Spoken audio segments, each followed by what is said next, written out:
سب سے امپورٹنٹ چیز جو زندگی میں ہوتی ہے وہ معیشت ہے، اور ملکی معیشت کا حال یہ ہے کہ بار بار گورنمنٹ کی نیگیٹو رپورٹس آ رہی ہیں۔ جب آئی ایم ایف کی رپورٹ آئی تو اس میں انہوں نے بتایا کہ سسٹمک یعنی کہ نظام ہی گڑبڑ ہے، کرپشن اپنی جگہ ہے، اوور لیپنگ اپنی جگہ ہے، اور جو نظام سٹرکچرل فلاز ہے جن کو ٹھیک کیے بغیر نہیں ہوگا۔ گورنمنٹ کو اگر لوگوں کی سپورٹ چاہیے تو سچ تو بولے۔ ابھی ایک لیبر فورس سروے آیا جس نے بتایا کہ ان امپلائمنٹ 7.1% ہے۔ تمام انڈیپینڈنٹ تھنک ٹینکس اکانومسٹ کہتے ہیں کم از کم 25 سے 27% ہے۔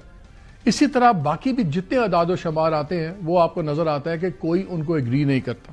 اینی وے ایک لیٹسٹ اب رپورٹ آئی ہے، یہ بھی economic policy and business development جو نیا تھنک ٹینک ہے run by a former cabinet secretary, وہ جو ہے اس میں انہوں نے 2-3 بڑی انٹرسٹنگ باتیں آج بتائی ہیں۔ انہوں نے ایک ہے جی یہ دنیا میں بڑا ایک اسٹیبلش ہے چینڈلر گڈ گورننس انڈیکس، یہ پوری دنیا میں اس کو ایک سند مانا جاتا ہے۔ اس نے لسٹ بتائی ہے کہ جو گڈ گورننس اچھی حکومت ہے، جس طرح فائنینشیل چیزیں آپ کرتے ہیں، اس میں پاکستان کہاں ہے، اور یہ جو میں لسٹ آپ کو بتاؤں گا اس میں جتنا چھوٹا نمبر ہے وہ اچھا ہے۔ یہ 120 ملکوں میں سے ہم ماشاءاللہ 109ویں ملک میں ہیں۔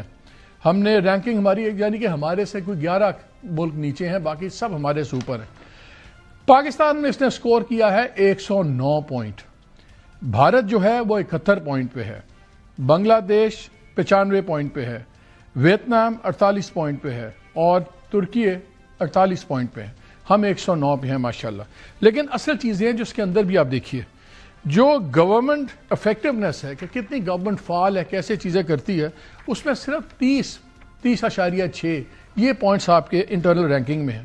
ریگولیٹری اتھارٹیز جنہوں نے سارا نظام چلانا ہے، سنبھالنا ہے، اس میں آپ کی رینکنگ ہارڈلی 20 پوائنٹ ہے آپ کی۔ رول آف لاء میں بھی آپ 21 پوائنٹ پہ ہیں، اور کرپشن کنٹرول وہ 18% پہ ہے، 18.8 آپ 19 کہہ لیں۔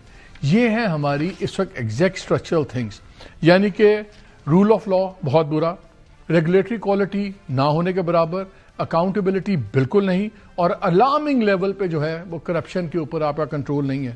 یہ اسٹیٹسٹک نہیں ہے، اور جیسے رپورٹ میں لکھا ہوا ہے it's a national wake up call. بات یہیں ختم نہیں ہوتی، پھر کچھ اور بھی متس ٹوٹی ہیں۔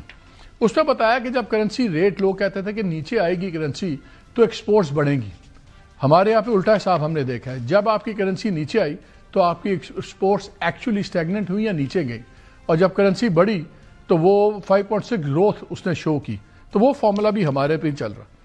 گورنمنٹ یہ کہتی ہے، فائنانس منسٹر صاحب کو میں سن رہا تھا کہ جو آئی ایم ایف کی وہ کنٹری رپورٹ آئی تھی وہ ہماری ریکویسٹ پہ انہوں نے بنائی تھی، نہیں آپ کی ریکویسٹ پہ گورنمنٹ کی نہیں بنی تھی۔ آئی ایم ایف یہ رپورٹس ملکوں کی بناتا ہے، اگر آپ کی ریکویسٹ پہ بنی ہوتی تو 3 ماہ تک گورنمنٹ اس کو کتابوں کے نیچے چھپا کے نہ رکھتی، مجبوراً ان کو ریلیز کرنی پڑی۔ اب سچ کوئی نہیں بول رہا، اور مین ٹائم گورنمنٹ کے ذرا آپ چونچلے دیکھیں۔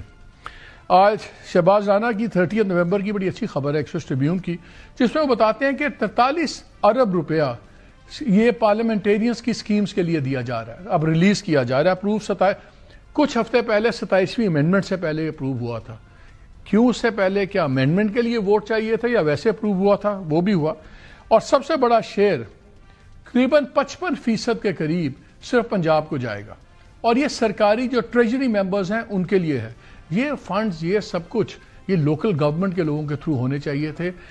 M P As M N As یہ قانون سازی کے لیے ہوتے ہیں، یہ لوکل ڈیولپمنٹ سکیمز ان کے نہیں ہے ان کے ڈومین کے اندر، لیکن ان کو بنایا گیا۔ کہاں پہ کھڑی ہے معیشت، سچ کیا ہے جھوٹ کیا ہے، اس پہ بات